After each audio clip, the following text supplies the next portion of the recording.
السلام علیکم دوستو، جیسے کتابوں میں سب سے افضل کتاب قرآن شریف ہے، دنوں میں سب سے افضل دن جمعہ کا دن ہے، مہینوں میں سب سے افضل مہینہ رمضان المبارک کا مہینہ ہے، نبیوں میں سب سے اعلیٰ مقام محمد صلی اللہ علیہ وسلم کا ہے، امتوں میں سب سے افضل امت نبی یعنی ہم ہیں۔ ایسے ہی سال کی پوری راتوں میں سب سے افضل رات ہے لیلۃ القدر کی رات، جسے ہم شب قدر کی رات بھی کہتے ہیں، دی نائٹ آف پاور بھی کہتے ہیں۔ اس رات کو اتنا افضل اسی لیے بتایا گیا ہے کیونکہ ہر حکمت والے فضائل اس رات میں کی جاتی ہے۔ ہمیں اس رات کے بارے میں بتایا نہیں گیا ہے۔ اس رات کو ہمارے نبی صلی اللہ علیہ وسلم کو اللہ نے بتلایا تھا، لیکن پھر ان کو وہ رات بھلا دی گئی اور اس رات کو چھپا دیا گیا۔ بس کچھ سائنس یعنی علامات ہے اس رات کے۔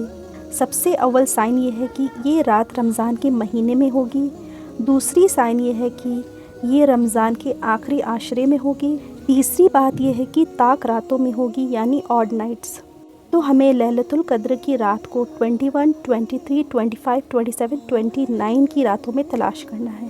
تو بس یہی بات ذہن میں رکھ کے ہمیں ان 5 راتوں میں خوب عبادت کرنی ہے، کیونکہ ایک رات کی عبادت کا ہمیں 1000 سالوں کی عبادت کا ثواب ملے گا۔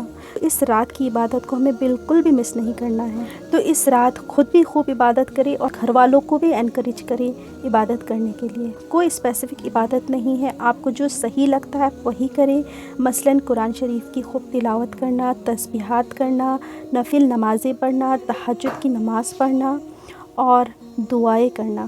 تو اس رات دعاؤں کا خوب اہتمام کریں۔ یہی اس رات کی سب سے بہترین عبادت ہے۔ سب سے بڑی عبادت دعا ہی ہے، کیونکہ اس عبادت سے ہمارا اللہ کے ساتھ کنیکشن سٹرونگ ہوتا ہے۔ ہم ڈائریکٹ اللہ کے ساتھ کنیکٹ کر سکتے ہیں۔ تو اب کیا دعا سب سے زیادہ مانگنی چاہیے؟ سب سے پہلے تو آپ اللہ سے ہدایت مانگا کریں۔ ہدایت یعنی اللہ تو مجھے دین کے کام کے لیے چن لے۔ دنیا کما لینے سے آخرت نہیں ملے گی، بلکہ اللہ کے دین کو لوگوں تک پہنچانے سے ہی اصل کامیابی ملے گی۔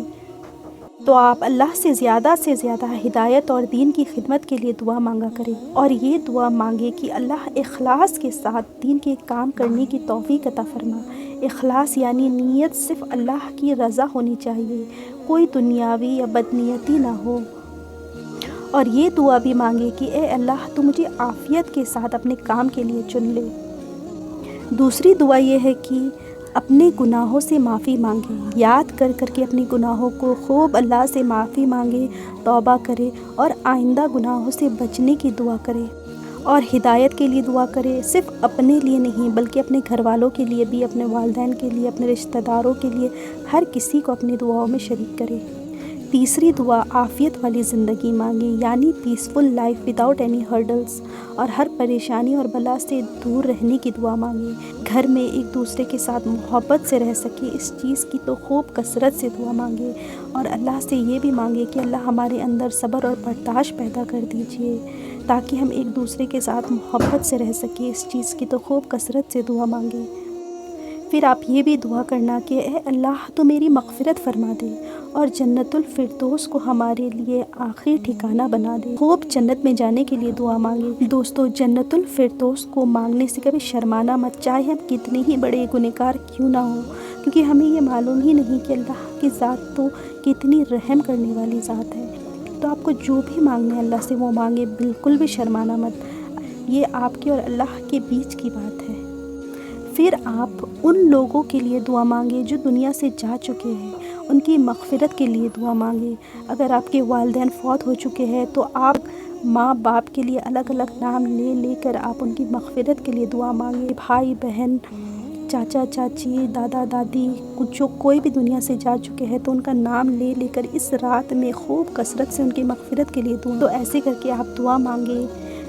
پھر آپ اپنے لیے جہنم کی آگ سے بچنے کے لیے دعا مانگے، اپنے گناہوں سے توبہ کرے، معافی مانگے، اپنے گناہوں کو یاد کر کے آپ معافی مانگے۔ اور دوستو، ہم رمضان کے آخری عشرہ میں آ چکے ہیں، تو اس دعا کو آپ خوب کثرت سے پڑھیں۔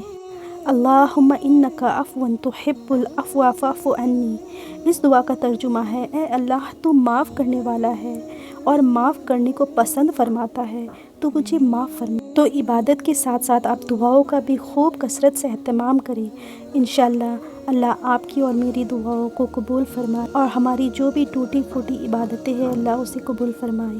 امید کرتی ہوں کہ آپ کو ویڈیو پسند آیا ہوگا۔ اگر پسند آئے تو پلیز میرے چینل کو لائک شیئر اور سبسکرائب ضرور کیجیے گا، اور اسے دوسروں کے ساتھ بھی زیادہ سے زیادہ شیئر کریے گا تاکہ ان کو بھی معلوم چلے کہ کیا کیا دعا مانگنی ہے اور کس طریقے سے مانگنی ہے۔